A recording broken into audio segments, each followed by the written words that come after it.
The Chedoke Arm and Hand Activity Inventory, commonly referred to as the CAHAI, was developed to address the need for a valid, client-centered, functional measure to assess recovery in the paretic upper limb. The research team was made up of a group of experienced clinicians and academics. Several of the investigators had been instrumental in developing the Chedoke-McMaster Stroke Assessment, a measure with considerable validity in assessing motor recovery in individuals following a stroke. The authors would like to gratefully acknowledge funding support from the Chedoke-McMaster Research and Development Fund and the Ontario Ministry of Health and Long-Term Care through the Heart and Stroke Foundation of Ontario initiative. The CAHAI consists of 13 bilateral functional items that 109 survivors of stroke deemed important. This measure reflects not only normal ranges of movement and grasps, but also the various stages of motor recovery following a stroke. Accompanied by an instruction manual, this measure can be completed in approximately 20 minutes.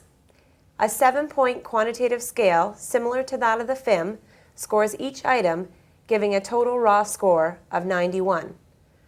This measure has three main purposes: to discriminate between the various categories of upper limb ability in individuals following a stroke, predict and quantify the amount of change in the upper limb function, determine the importance of that clinically significant change.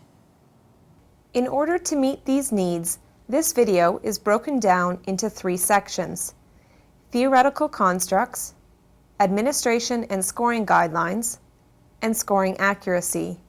For your own interest, we have also included a short clip where a survivor tells her story of how she came to terms with her low-level arm and hand, and what we as therapists can do to facilitate this process.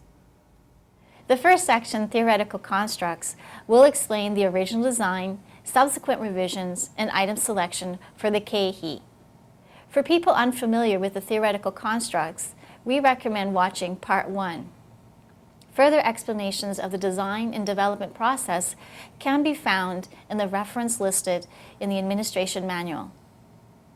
For those of you who are already familiar with the development of the measure, you may want to start at Part 2. This section will emphasize the principles of the scoring as well as complement the administration manual. In order to obtain the most benefit from the video, we recommend that you first familiarize yourself with the tool and the administration manual. Part 3 allows you to test your accuracy in scoring the CAHAI. Only review after reading the manual and reviewing Part 2 of this video. Establishing intra-rater, intra-rater, and test-retest reliability should be done at your facility. This section allows you an opportunity to see how accurate your scoring is as compared to therapists familiar with the measure. Part 1. Theoretical Constructs. The Chedoke Arm and Hand Activity Inventory, or CAHAI, was developed to complement the Chedoke-McMaster Stroke Assessment. This measure, with its considerable evidence of validity, consists of an impairment inventory that classifies motor recovery of the arm, hand, leg, foot, and postural control into 7 stages. Although it has a functional activity inventory for the lower extremity, until now, it lacked a measure that assessed functional recovery in the paretic arm and hand. Before generating tasks for this measure, we spent a lot of time considering the theoretical constructs of motor control in the paretic upper limb. As a result, the team developed the following definition for upper limb movement. The main purpose of the arm and hand is to move as an integrated unit in various directions so as to stabilize, reach, grasp, and manipulate objects of various sizes and weights repeatedly in order to perform basic life skills such as feeding, dressing, personal care, domestic chores, mobility, and communication. Functional use of both arms allows the client optimal completion of various activities of living, work, and leisure. With this definition, we recognize the unique aspects of upper limb function, specifically repetitive movements, dexterity, strength, different grips, and the 5 major domains identified by the World Health Organization and stroke survivors. Although we know survivors of stroke become adept at one-handed activities, we felt that using both hands facilitate best performance. In bilateral hand tasks, each hand has an important role to play. Most often, one hand serves as a stabilizer, while the other hand acts as the manipulator. With this in mind, the selection of bilateral items would eliminate the need for two separate measures in order to assess the dominant and non-dominant affected upper limb. Since survivors of stroke show us all the time how well they complete tasks with one hand, we wanted to encourage participation in the affected upper limb and measure its contribution in upper limb activities. In this way, we hoped to discourage learned non-use. In order to avoid a gender bias, we had to avoid items that were predominantly done by males or females. So in item selection, neutral gendered tasks were selected. From the predictive literature, we also know that the majority of stroke survivors do not regain functional use of their upper limb, that is, using their affected arm and hand in a timely, dexterous fashion. For this reason, we had to select items that varied in the degree of difficulty and allowed individuals with mild to severe impairment to perform at least some items on the measure. Through the literature, 177 items were identified from previous upper extremity measures. 109 survivors of strokes were interviewed to generate the remaining items for a total of 751 potential test items. Using our generated theoretical constructs, we reduced the list to 26 items, which were then tested on 100 survivors who were participating in active rehabilitation. A combination of statistical analysis and clinical judgment reduced the measure to the final 13. Items were selected that were gender neutral, bilateral, and fell within the important domains of survivors of stroke. The measure may be administered on survivors of stroke who may have aphasia, cognitive changes, or perceptual problems. Part 2. Administration and Scoring Guidelines. In order to accurately score the CAHAI, it's important to remember that the goal is to measure the contribution of the affected upper limb in each task. By doing this, we are measuring the amount of recovery in that upper limb. In order to do this, it's important to remember that in a bilateral task, each hand has a role which is considered to be equal to 100%. Pretend right now that you are about to pick up a jar of coffee and open the lid.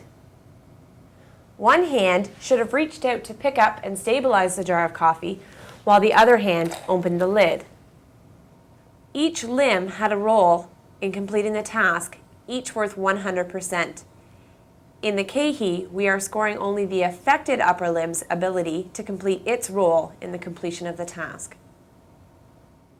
Let's go back to the example of picking up and opening a jar of coffee. Depending on a number of factors, including hand dominance, you would have selected a variety of strategies to complete that task. In measures involving unilateral tasks, we assess the affected limb's ability to complete a task in a role it may not have performed prior to the stroke. With the CAHAI, clients have the choice of what role the affected limb performs.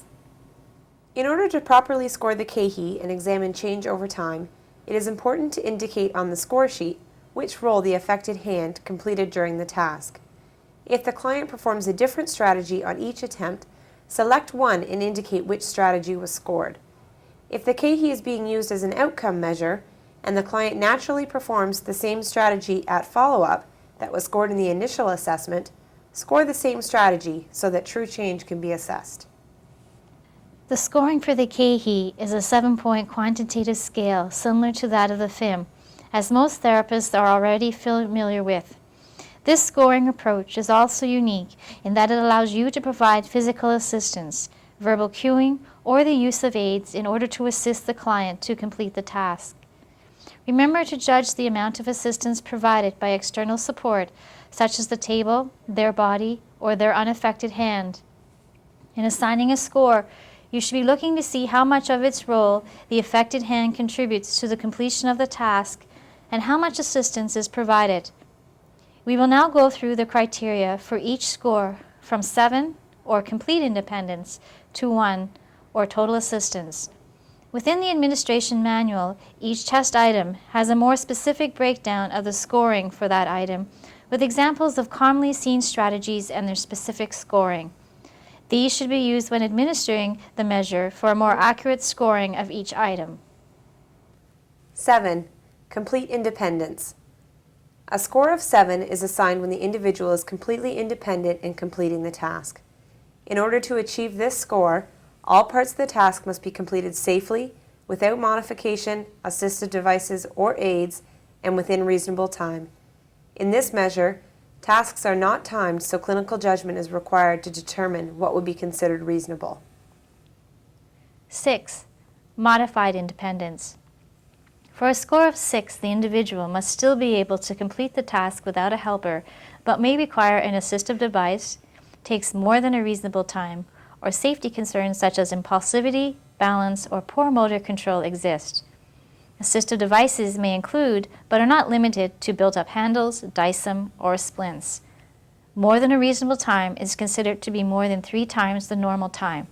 Again, use your clinical judgment. 5. Supervision.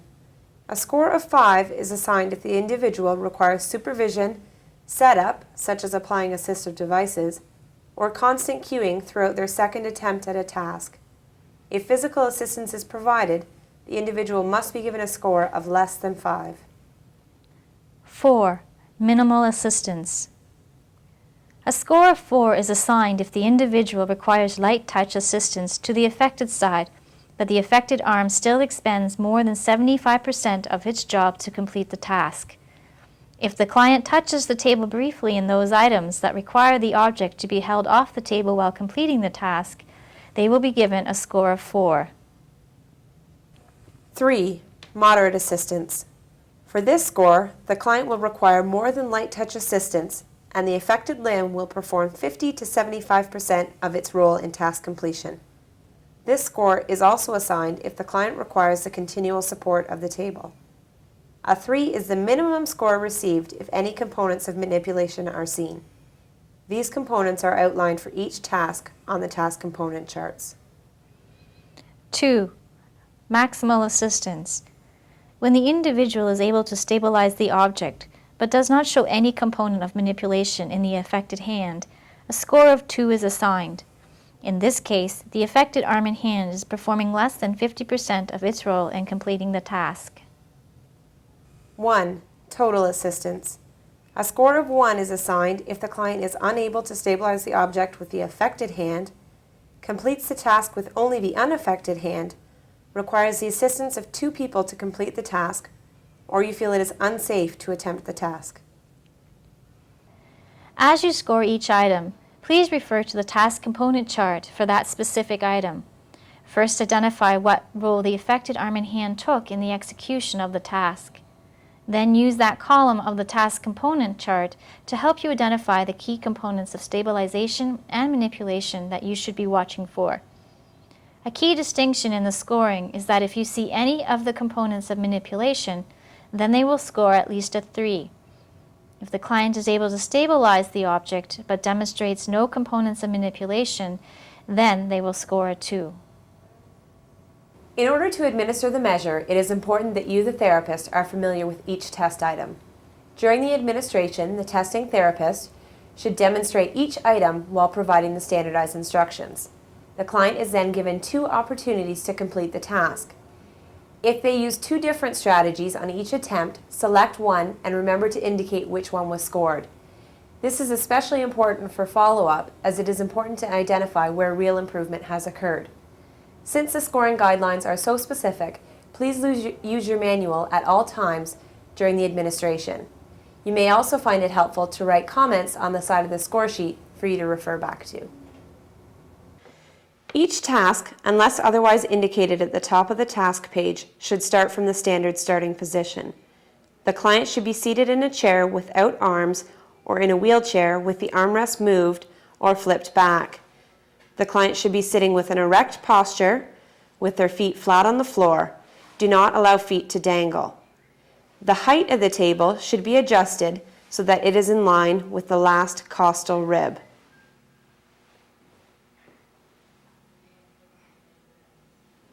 The client should be close enough to the table that they are able to rest their elbows on the edge with hands resting on the table. Prior to each task, the client should return to this position. Test items, unless otherwise indicated, should be placed at full arm's length from the client to promote reaching. Stroke survivors will demonstrate considerable variability in their strategies and their performance. This will require that you apply the basic principles and score each item based on the task component charts, scoring guidelines, and your clinical judgment. Using the manual while you administer and score the measure will make scoring much easier. Part 3. Scoring accuracy.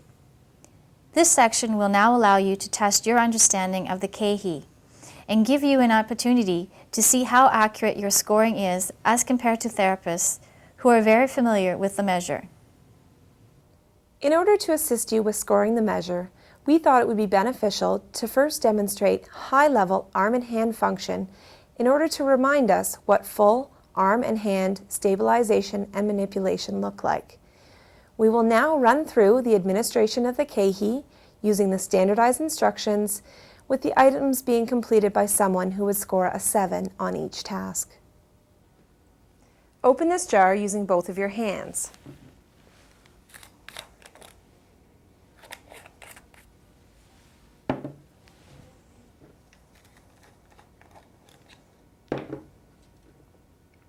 Call 911 using both of your hands.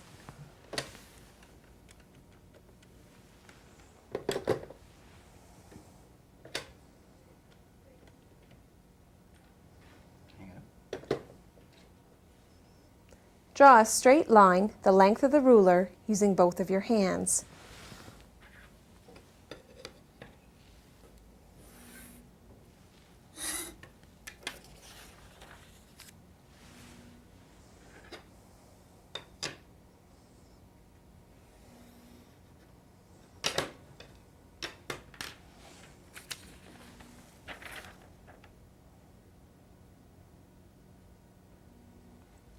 Pour a full glass of water using both of your hands.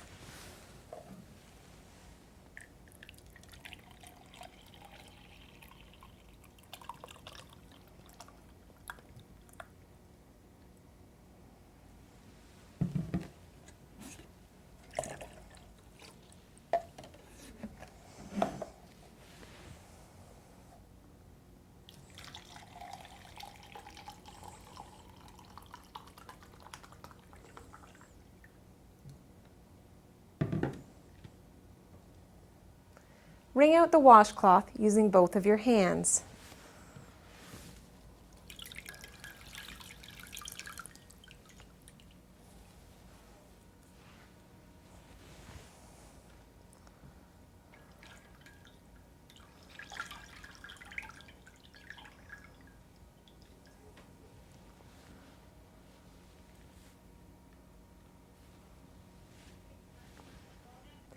Do up 5 buttons using both of your hands, starting at the top.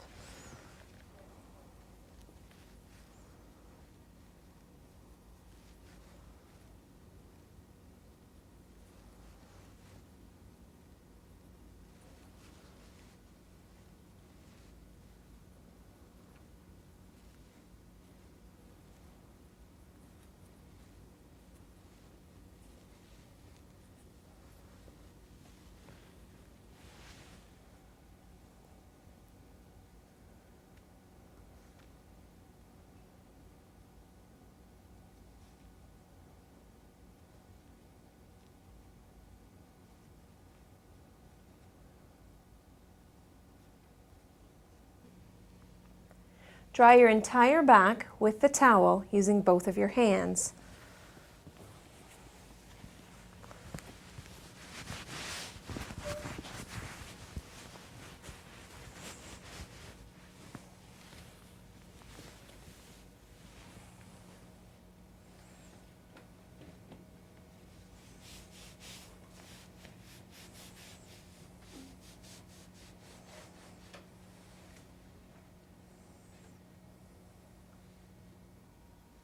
Put the toothpaste on the toothbrush using both of your hands.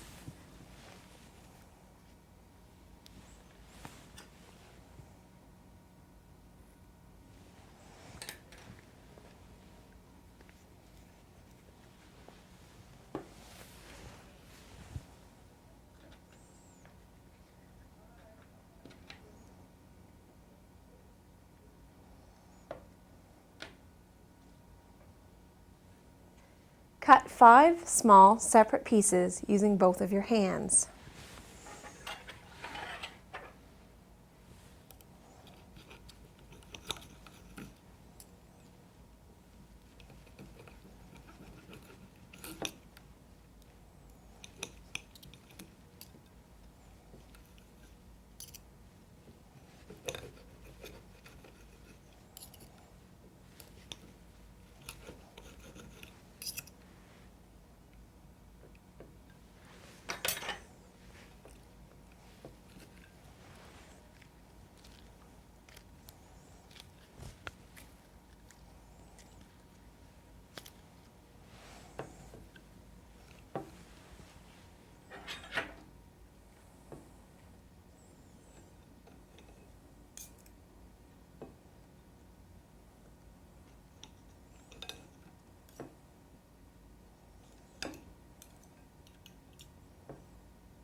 Clean the glasses with the handkerchief using both of your hands.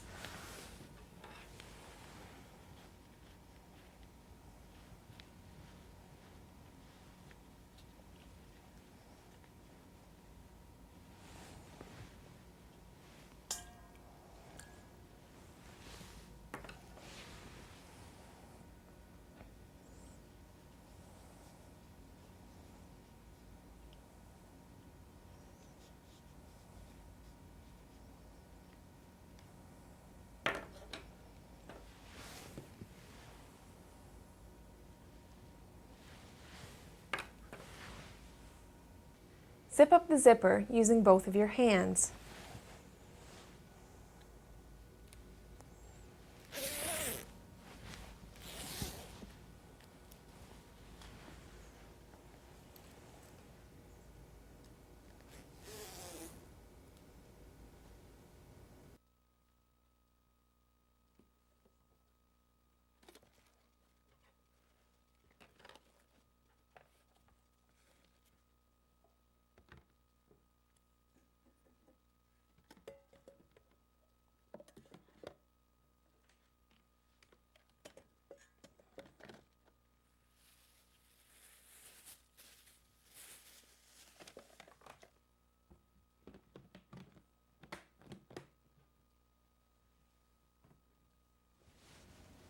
Place the container on the table.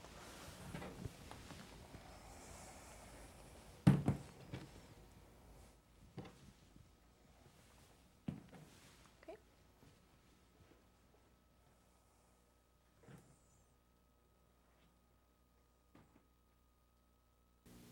Carry the bag up 4 steps using your affected arm.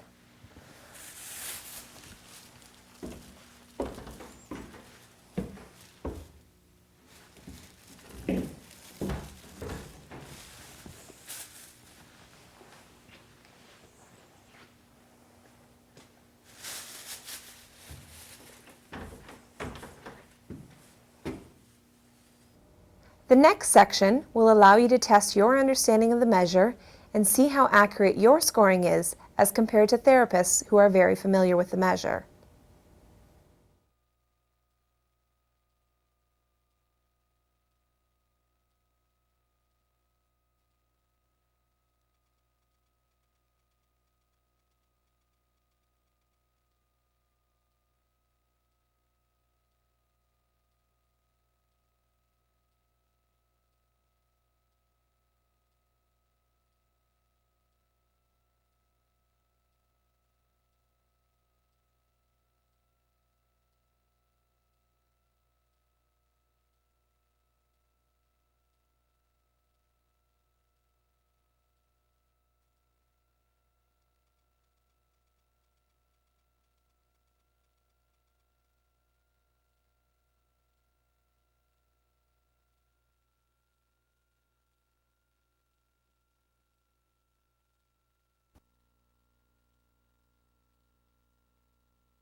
Here the client tries to grasp the jar using her affected hand.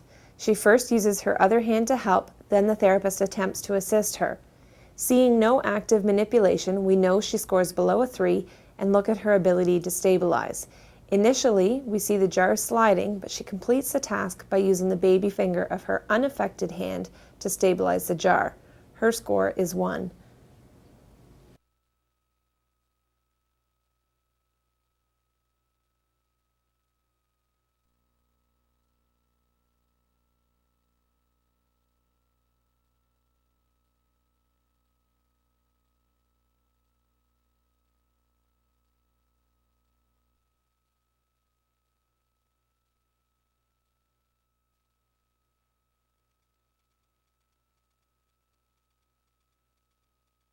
Here, the client is able to reach and grasp the phone and bring it up to her ear. She requires light assistance from her unaffected hand to readjust the receiver in her hand.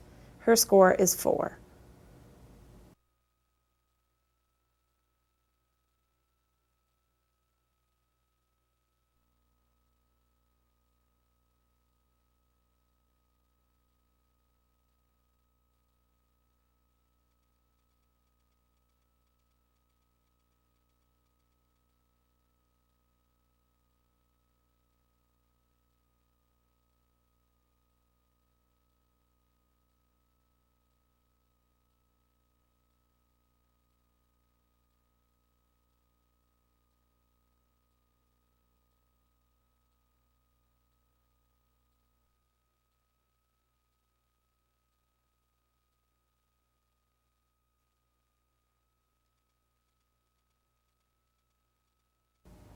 Here, the client is able to reach and grasp the ruler, but then experiences some difficulty in placing the ruler horizontally on the paper. Given that she has demonstrated some arm mobility and hand manipulation, we know her minimum score would be a 3. We see partial completion of each component of stabilization and manipulation, but she requires support from the table throughout the task. Her score is 3.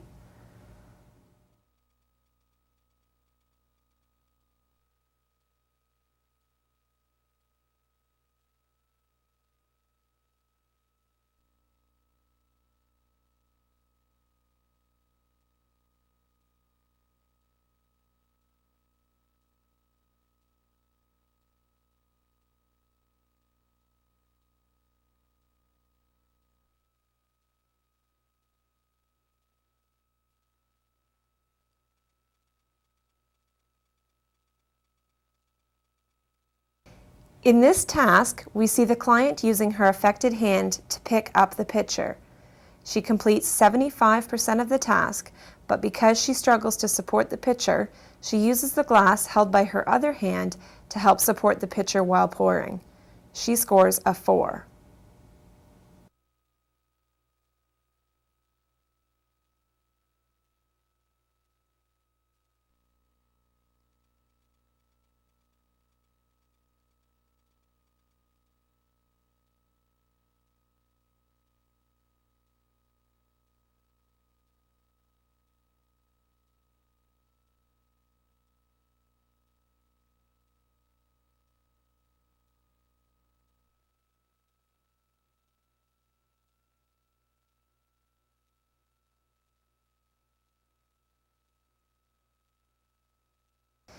This clip demonstrates how each hand is expected to perform 100%. That is, equal ringing by each hand. The client initiates ringing with the affected hand, but you never see the wrist go into extension. When you watch more closely, you see that the unaffected hand is doing more of the ringing action. Her score is 4.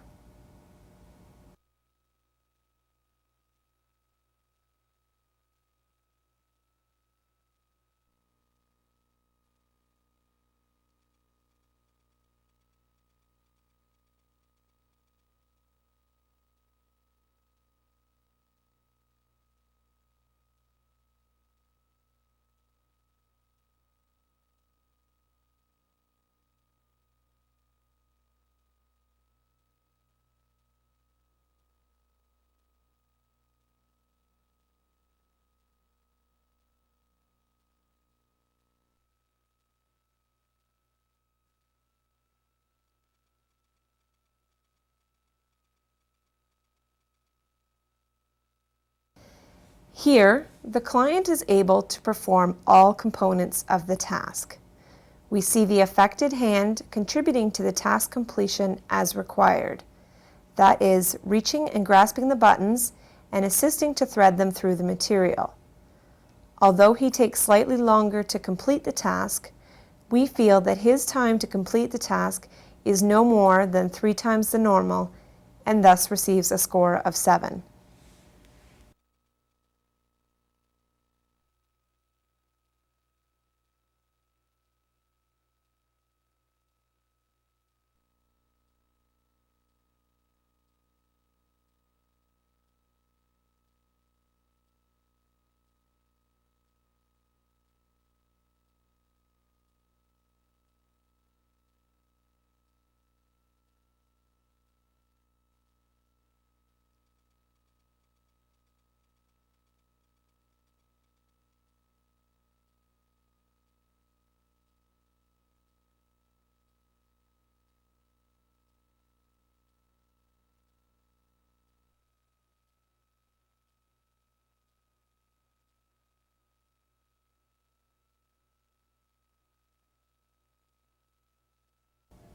At the beginning of the task, we see that the client leans forward with his trunk in order to grasp the towel.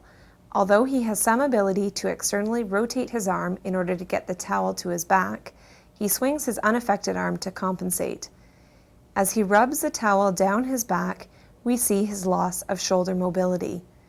Although he is able to switch his shoulder into internal rotation, he does not manipulate the towel while doing so, leaving it folded over his hand. His score would be a 4.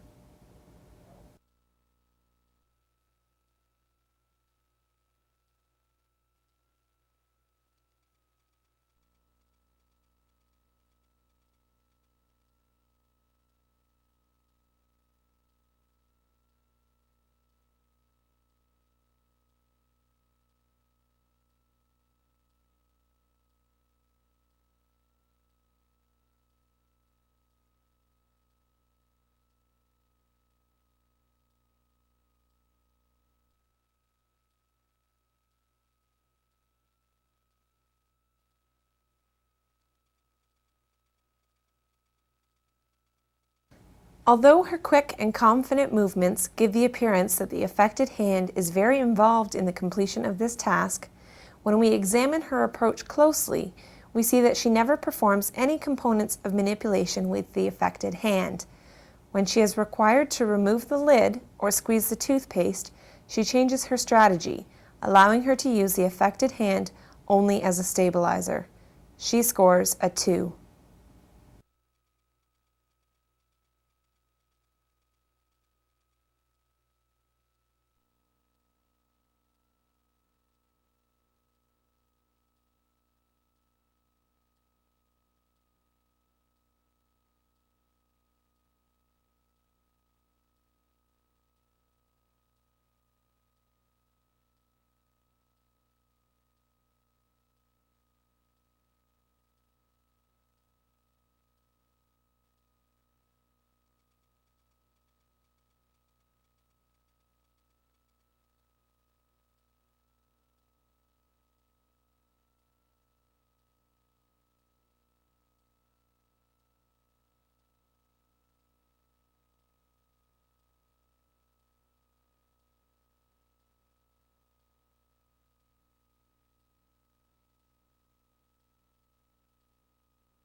Here, the client is able to pick up the knife and hold it firmly enough to be able to cut the putty.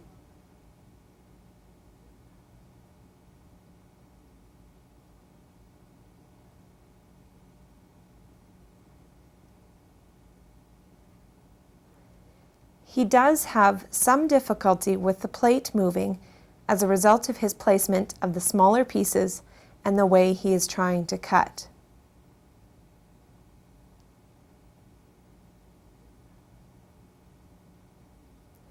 This is improved with the use of Dicem.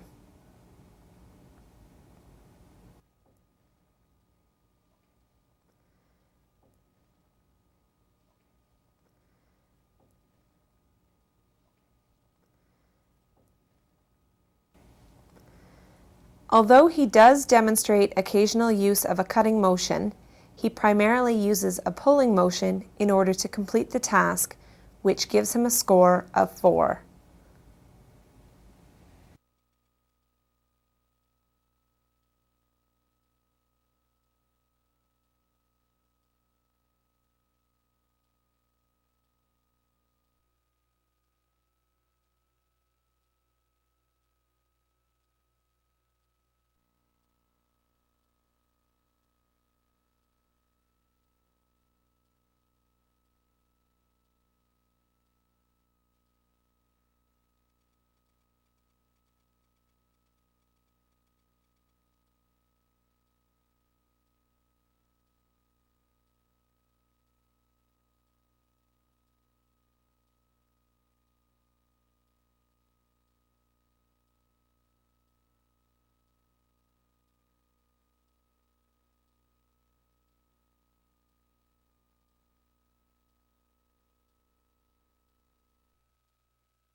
Here we see his affected hand reaches slightly less than his other hand.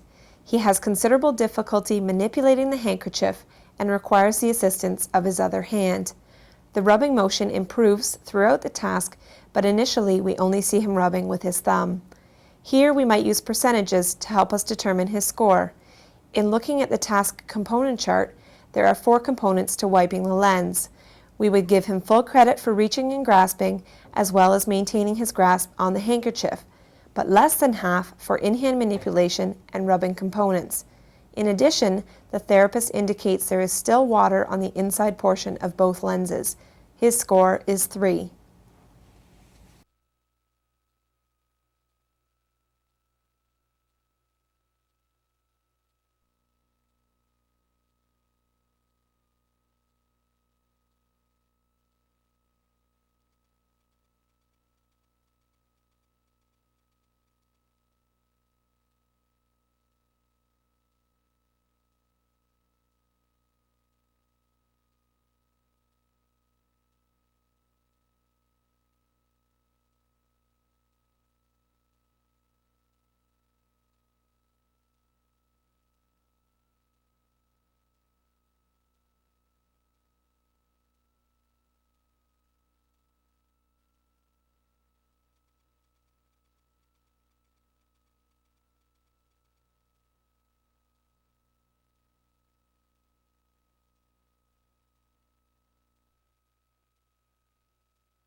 Here, the client is attempting to use his affected hand as a stabilizer while he threads the zipper. The therapist first allows him to attempt the task and then provides him with both physical hand-over-hand assistance as well as verbal cueing to encourage him to hold the material in his affected hand.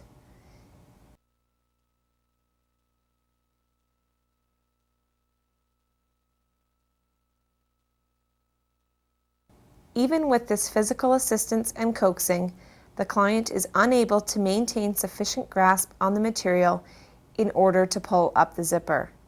His score is 1.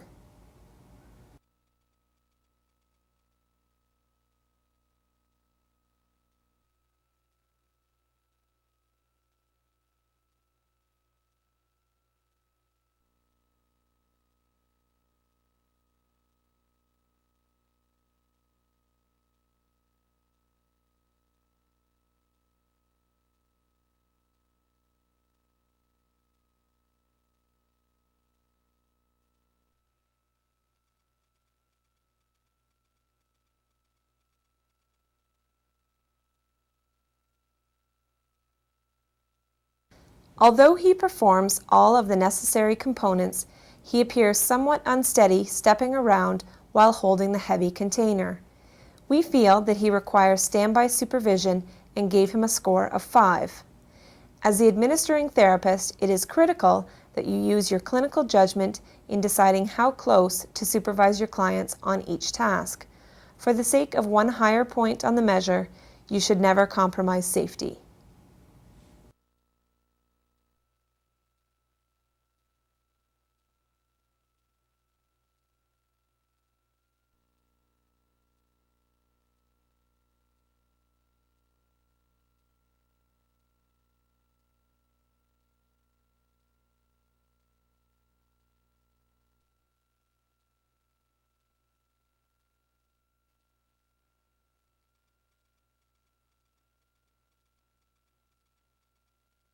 In this clip, the client quickly ascends the stairs while carrying the bag. She receives a score of 6 because she is holding onto the railing. If in your clinical judgment you feel that the client is safe to perform the task without holding onto the railing, you could ask them to attempt it a second time. However, please remember though that client safety is always paramount. For each task, remember to look at the detailed guidelines that include the specific required and unacceptable actions, the scoring scale with specific criteria for each score, and the task component charts. Despite all of these indicators, there may be times when you are still having difficulty differentiating between different scoring levels. At this time, we would recommend calculating the percentage of the task completed by the affected hand using the task component charts. While watching these clips, please remember that the therapist is always standing on the client's affected side. As therapists, we know that it can be challenging to treat clients who we anticipate will have a low level of recovery in their arm and hand. Clients may come to us with very high expectations and be unrealistic about their outcome. In this clip, you see a survivor tell her story of how she learned to adapt to her low level of recovery in her arm and hand.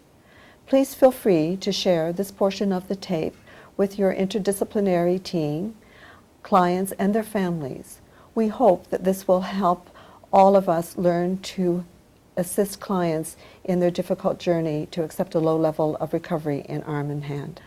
Thank you very much for coming in today. We just want to talk a little bit about your arm and hand recovery. When you were in rehabilitation, what were your expectations about recovery in your arm and hand? My expectations were to have full recovery of both. And what made you think that? I think I thought that because I wasn't familiar in my experience familiar with what had happened, and I didn't think in terms of disability at all because it hadn't been in my experience. Did your leg recover more than your arm initially? Yes. Yes. And did that influence what you thought about your arm and hand recovery? I don't think that I connected the two. However, I was told that the larger muscle groups would have quicker returns. So with that knowledge, it was just that's just where I thought it was going. Did you have any movement in your arm and hand initially? No. Nothing at all? Nothing. What did the therapist tell you about how much recovery you could expect?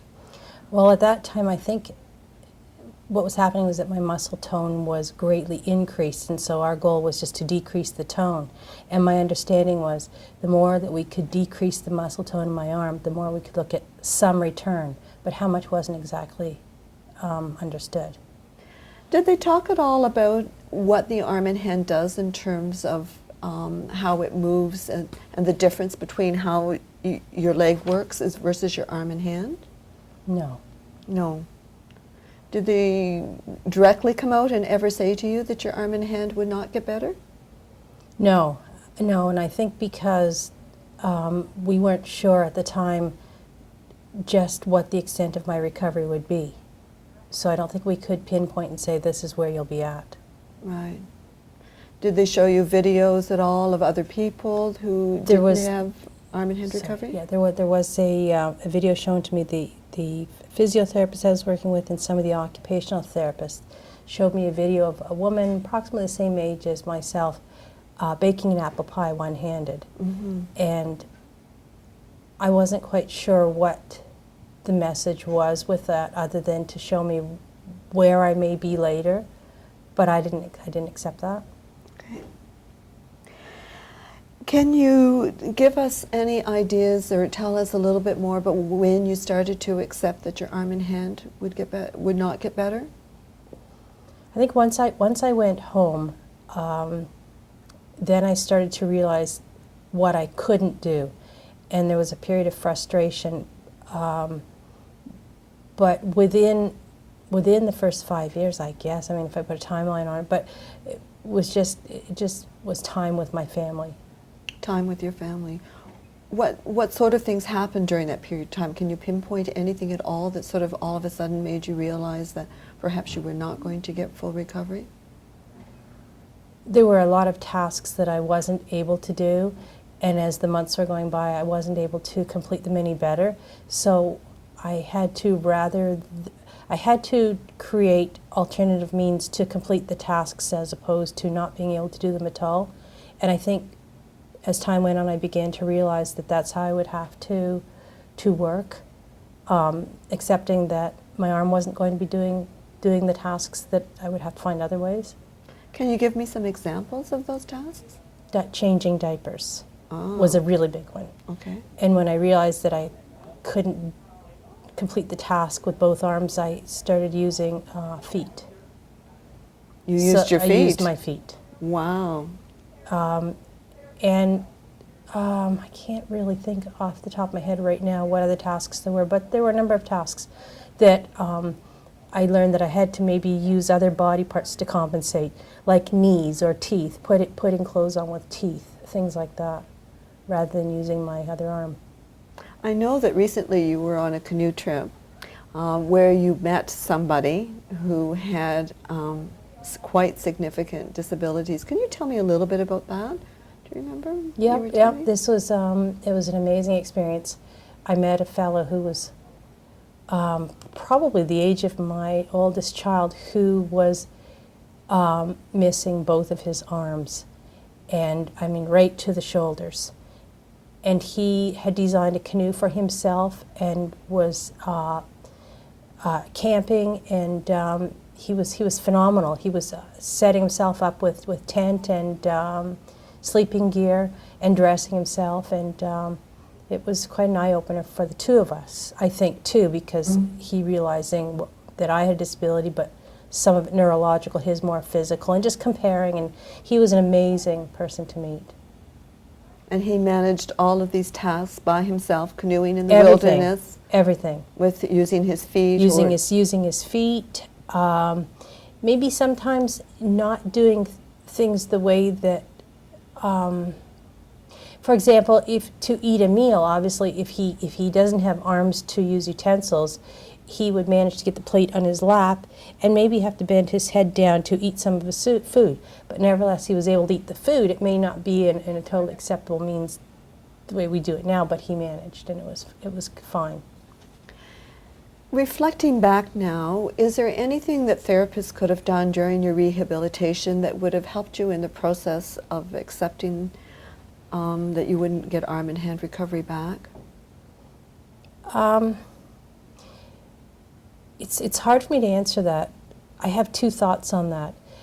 It may have been helpful to have, because I had emotionally connected so well with my occupational therapist and my physiotherapist at the time, it may have helped to sit down and really talk about what the expectations could be. However, I also think that it could have been easy for me to give up, because I was hopeful that I was going to go as far as I could, and so maybe not having the knowledge that there were going to be that many limitations, that allowed me to proceed with my own thoughts. Is there any suggestions, any ideas that may come to you about how therapists could balance that then without taking away hope, but yet trying to be a little bit more realistic and helping an individual adjust? Just honesty, I think. Okay. I think rather than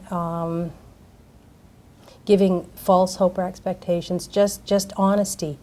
It may be this, it may not be. Okay, good. And that way you have goals to work towards. And Given the amount of recovery that you now have in your arm and hand, how has it impacted at all your quality of life? my quality of life is really good. For me, having had my stroke, I think, was a catalyst to real personal growth. And so I've done as much as I can do and raised my kids, and I just feel that things are complete for me. So you can manage, you feel the I quality of your life? I manage fine. I do everything. I do more than a lot of people I know. Right. So. Well, I know that you're a very good artist, and I've seen you kayak, do lots of things. Yeah, I try. You do. I think perhaps now, if you don't mind, we'd like to see you demonstrate just a few things that you would do one-handedly and Sure. some things that you might do just stabilizing. Okay. That'd be okay? Mm-hmm.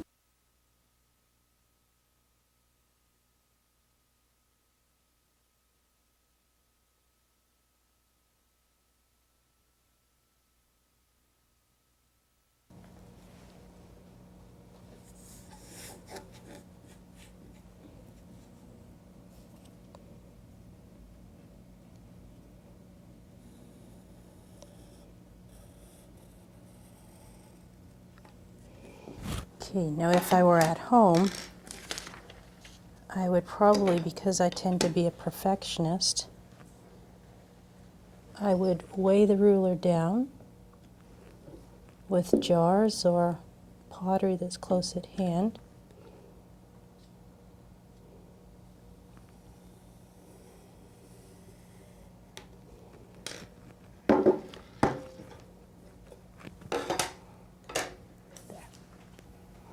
Okay, I use my knees a lot to open jars, and I can do this standing. However, in order not to spill the contents, it's probably safest to sit. So what I do is I sit and I stabilize the jar between my knees tightly, and then undo it like so.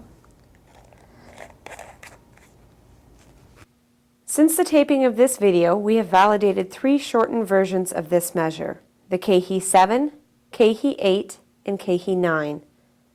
The CAHAI 7 consists of the following items: open a jar of coffee, dial 911, draw a line with the ruler, pour a glass of water, wring out the washcloth, do up 5 buttons, and dry your back. The CAHAI 8 adds the item put toothpaste on the toothbrush, and the CAHAI 9 adds the item cut medium resistance putty.